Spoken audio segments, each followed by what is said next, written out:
మీ బంగారం తాకట్టులో ఉందా? విడిపించలేకపోతున్నారా? అయితే ఆచారి గోల్డ్ కంపెనీని సంప్రదించండి.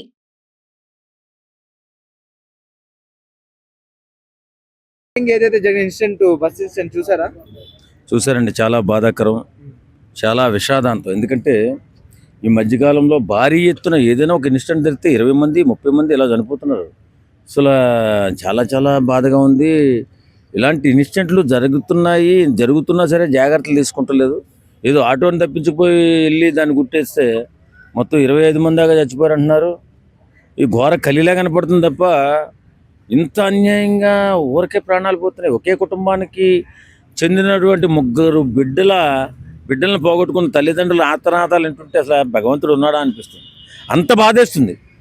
ఏంటి ఇలాంటి కార్యక్రమాలు ఇంత అన్యాయంగా జరుగుతున్నాయి, ఇంత ఘోరంగా జరుగుతున్నాయి, కానీ జాగ్రత్త పడలేదు చాలామంది. అందులో చూస్తే ఒక 10 నెలల చిన్న పాప కూడా ఉంది.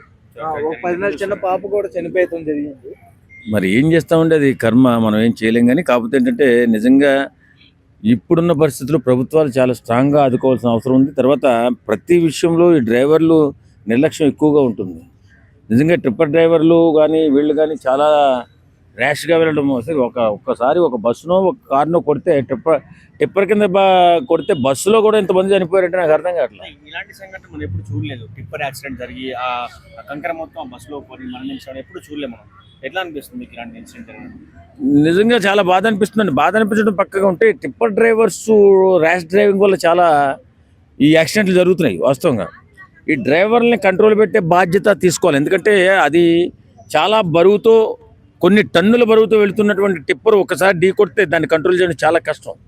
అది దృష్టిలో పెట్టుకుని డ్రైవింగ్ చేయాలి తప్ప ఈ డ్రైవర్సు ఇష్టానుసారంగా డ్రైవింగ్ చేసి ఇలా ఉసురు తీసేస్తున్నారు 25 మంది. ఎంత బాధేస్తుందంటే అంత బాధేస్తుంది. కాబట్టి నేను వాస్తవంగా మన హైదరాబాద్ సిటీలో కూడా ఈ టిప్పర్ డ్రైవర్స్ చాలా ర్యాష్ డ్రైవింగ్ ఉంది నైట్ టైంలో. ఎందుకు ఇలా జరుగుతుంది? అసలు టిప్పర్ డ్రైవింగ్ అంటే ఇంత ర్యాష్గా చేయాలనే ఆలోచనలో ఉన్నారా? లేకపోతే అంత ఫాస్ట్గా వెళితేనే గమ్యం చేరుతామనే ఆలోచనలో ఉన్నారా? ప్రాణాలు పోతుందని పట్టించుకోరా? నిజంగా ఈ డ్రైవర్స్ యూనియన్స్ ఏమున్నాయో వీళ్ళని కూర్చోబెట్టి, నిజంగా టిప్పర్ డ్రైవర్స్ యూనియన్కి మాత్రం ఖచ్చితంగా ఈ డ్రైవర్స్ యూనియన్ కూర్చోబెట్టి మాట్లాడాల్సిందే. ఈ ఘటనపై పోలీసులకి మీరేం చెప్పదలుచుకున్నారు? పోలీస్ డిపార్ట్మెంట్కి ఒకటేనండి, ఈ అతి భారీ లోడుతో వెళుతున్నటువంటి ఈ ట్రిప్పర్ వల్ల చాలా అతిపెద్ద ప్రమాదాలు జరుగుతున్నాయి. కాబట్టి దీని మీద పోలీసు వారు ఖచ్చితంగా వాళ్ళని పిలిపించి కౌన్సిలింగ్ ఇచ్చి, ట్రిప్పర్ నైట్ ఎక్కువ వెళ్తుంటారు వీళ్ళు, తెల్లవారుజాము నైట్ అంతా నిద్ర ఉండదు. డ్రైవర్కి కూడా కొంచెం సెలవు కావాలి కదా, సెలవులు సరిగా ఇవ్వకో మరి లేక పని ఒత్తిడి వల్ల చాలా ఘోరాలు జరుగుతున్నాయి. ఇప్పుడు ఏదైనా ఒక బస్సు ఢీకుంటే 2 3 4 చనిపోతారు. కానీ ట్రిప్పర్ కానీ కొట్టిందంటే ఆ టన్నుల కొద్ది లోడ్ బలంగా కొట్టడం వల్ల తుక్కు అయిపోతారు. అక్కడ ఉన్న మనుషులు కూడా అసలు ఆనవాళ్ళు దొరకకుండా అయిపోతారు. సగభాగం అంటే అసలు ఉండదండి. టిప్పర్ గుద్దిందంటే ఏది ఉండదు, బస్సే కాదు కారే కానీ ఏమి ఉండదు. వాళ్ళ డ్రైవింగ్ కూడా అలాగే ఉంటుంది. మరి ఎందుకు అలా ర్యాష్గా నడుపుతారో మరి ఆ శిక్షణ అలాగనే ఉంటుందా? నేను టిప్పర్ డ్రైవర్ గురించే ప్రత్యేకంగా మాట్లాడుతున్నప్పుడు టిప్పర్ డ్రైవర్లు అందరూ కూడా ఇలాగే డ్రైవింగ్ చేస్తున్నారు. వీళ్ళకి కౌన్సిలింగ్ ఇవ్వాల్సిన అవసరం పోలీస్ డిపార్ట్మెంట్కి ఉంది.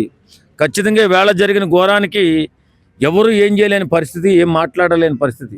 ఒక తల్లి రోదన, 3 బిడ్డలను పోగొట్టుకున్న తల్లి రోదన వింటుంటే కడుపు తరుక్కుపోతుంది. మనస్ఫూర్తిగా ఇప్పుడు డ్రైవర్స్ యూనియన్ని నేను కోరుకుంటున్నాను, మీరు ఖచ్చితంగా కూర్చోబెట్టి ఇది మాట్లాడి, ర్యాష్ డ్రైవింగ్ వల్ల చాలా అన్యాయాలు జరుగుతున్నాయి, దీన్ని ఒక కొలిక్కి తేవాల్సిన అవసరం ఎంతైనా ఉంది. ప్రభుత్వాలు దీని మీద సీరియస్గా తీసుకోవాలి. ఎందుకంటే రాత్రుల మీద నిద్ర లేని టైంలో వాళ్ళు అంత ర్యాష్గా వెళ్ళిపోతుంటే ఎంతమందిని చంపేస్తారు ఈ మధ్యకాలంలో చాలా చూసాం. కానీ ఇంత ఘోరమైన యాక్సిడెంట్ జరిగినప్పుడు కూడా మీరు కళ్ళు తెరవకపోతే ఇంకా సామాన్యులు మామూలుగా పని చేసుకుంటున్న వాళ్ళు ఎలా బతుకుతారండి? ఒక స్కూల్ వ్యాన్ గుద్దితే స్కూల్ వ్యాన్ చచ్చిపోవడం ఏంటి? ఇంత ఘోరంగా జరుగుతుంది. కాబట్టి ఖచ్చితంగా వీరిని పైన చర్య తీసుకోవాలా. ప్రభుత్వం ఆ కుటుంబాలని ఆదుకోవాలని చెప్పి మనస్ఫూర్తిగా కోరుకుంటున్నాం.